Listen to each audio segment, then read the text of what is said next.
Samsung's doing it. They're bringing back the Note. So here it is. This is the Samsung Galaxy Note 8 coming out very, very soon. And I know you're wondering, why did they bring out another Note? The last one exploded. Well, Samsung says that they're fans of the Note. They're very, very passionate about it, and they love them some S Pen. So even though the specs in this phone are very similar to the Galaxy S8 Plus, there are a few differences with the S Pen that we need to talk about. But before we get into that, there's a bunch of like standard phone stuff to get into. So let's break this phone down. So the big thing with every single Note is that it has a gigantic screen, and on the Note 8 it is gigantic. It is 6.3 inches, but it's basically the same tech as you'll see in the Galaxy S8 and S8 Plus. So it's 2960 by 1440 and 18 by 5 by 9 aspect ratio, so it's very, very tall. But Samsung did a couple of things differently here. If you look at the curved screen, and of course there is a curved screen, it curves a little bit less than it does on the Galaxy S8 and S8 Plus, and that's so that you can have more writing surface, Samsung says.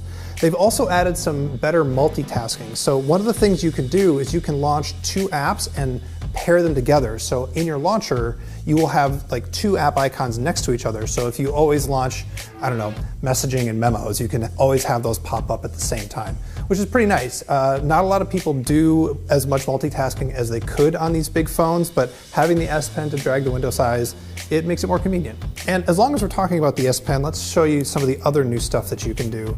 So my favorite new feature is they have this thing called a live message. So you tap on this from the little pop-up that comes up from the S Pen, and you can start drawing on it. But when you draw the message, you can then save it as a standard animated GIF.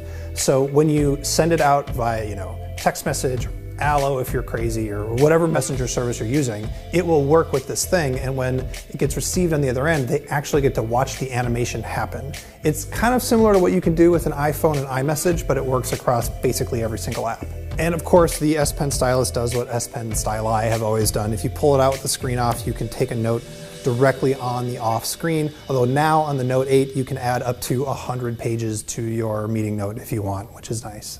The slightly larger screen and the S Pen aren't the only reasons to pick the Note 8 over the Galaxy S8 Plus or the Galaxy S8. The other big reason are the cameras. Samsung is putting dual cameras inside the Note 8 without having a big old camera bump on them, and they're doing a lot of really cool stuff with these 2 lenses. So first of all, they're both 12 megapixel. One is a wide-angle lens and one is a telephoto lens. So you can turn on dual capture. And what that does is it takes a live focus. So you can see I've got all the blur and everything else going on here. But it also takes both the wide-angle and the telephoto, so you've got different options.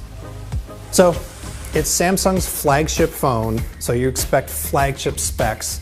And flagship right now means a few really straightforward things. It means a Snapdragon 835 processor in the US. They'll use their own Exynos stuff elsewhere in the world. It means 6 gigabytes of RAM and a default of 64 gigs of storage in the US, but it's expandable with microSD on your own.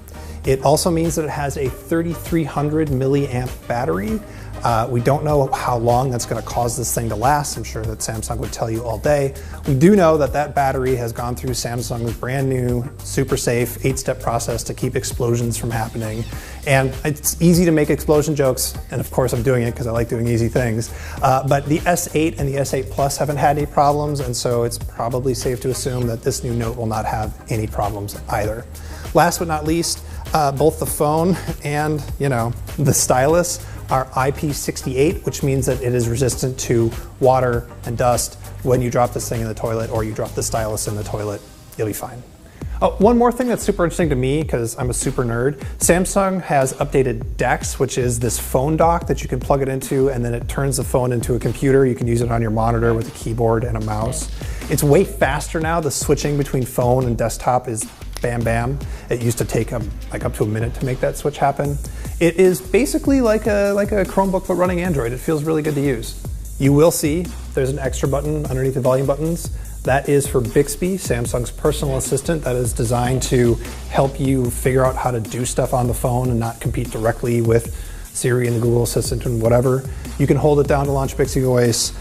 You probably can't remap it because you definitely can't do that on the S8 and the S8 Plus. it's there. Samsung's trying to build an ecosystem. We'll see how they do with that. So what do we know about the Note 8? Well, we know it's big. It's a Note. They're really big. We know that it has good performance. We know that it has some really intriguing cameras that I'm very excited to test out against current generation iPhones and even the next generation iPhone.